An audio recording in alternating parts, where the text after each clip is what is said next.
Chapter 1. The Man Everyone Feared. In the city of Seoul, there were names people whispered, and names people never dared to say out loud. Heesung name belonged to the second kind. He wasn't allowed. He didn't need to be. His power wasn't built on chaos but control. The mafia underworld knew him as a man who planned 10 steps ahead, whose calm expressions, his hid decisions that could change lives. In seconds, his son rolled with silence, precision, and an unshakable mind. The city saw him as a ghost, someone who existed only in rumors and shadows. To his enemies, he was death walking. To his allies, he was safety. And to Vian, he was nothing more than a stranger. She was about to collide with it. Vian lived a life far away from the underworld. She worked in a small cafe near the river, balancing college assignments with late night shift. Her world was simple. Coffee orders, smiles, and dreams she wasn't sure would ever come true. She believed danger belonged to movies. That disbelief shattered the night Heesun walked into her cafe. Chapter 2. An Unplanned Encounter. It was raining that night, the kind of rain that blurred city lights and soaked the streets in silence. Vian was wiping the counter when the bell above the door rang. She looked up and froze. The man standing there didn't look dangerous in the obvious way. He didn't carry visible weapons or raise his voice, but something about him made the air feel heavier. His eyes were sharp, observant, like he was reading everything at once. He sang ordered black coffee, no sugar. Their hand brushed when she passed him the coffee. For a moment, time stopped. Heesun noticed it instantly, the way his focus shifted, the way the noise of the world dulled. He hated distractions. Yet, here she was, acknowledgingly pulling his attention without effort. Why felt it too. No fear, no attraction, just awareness. He's left without another word, but something had already changed. He came back the next day and the next. Chapter 3. Curiosity turned danger.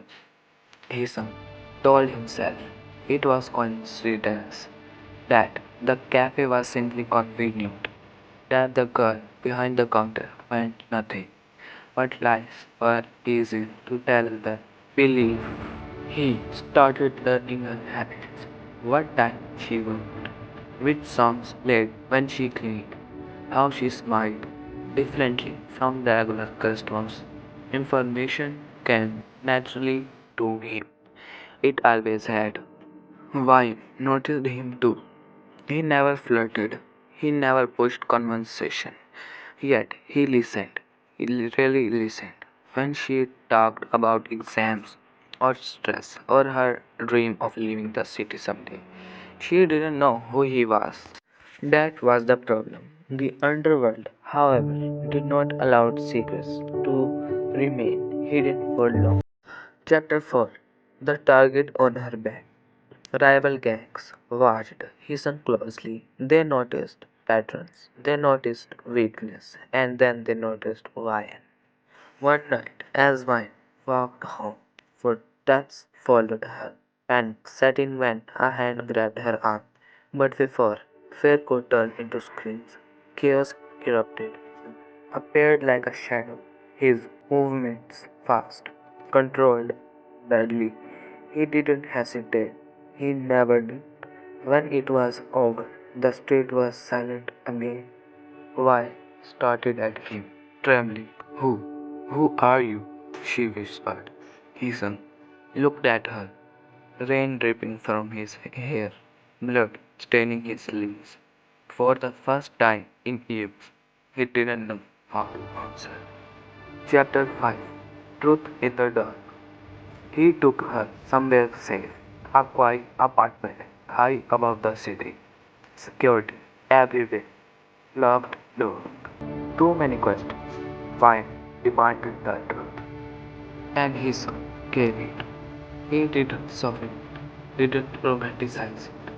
He told her who he was and what he'd done to survive. He told her she was in danger simply because he lived near him. Ryan felt fear, but also anger. You shouldn't have stayed away, she said. I tried, he replied. That was the moment she realized something terrifying. The most feared man in the city had failed to protect his own heart. Chapter 6.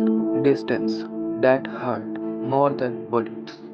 His pulled away after that night.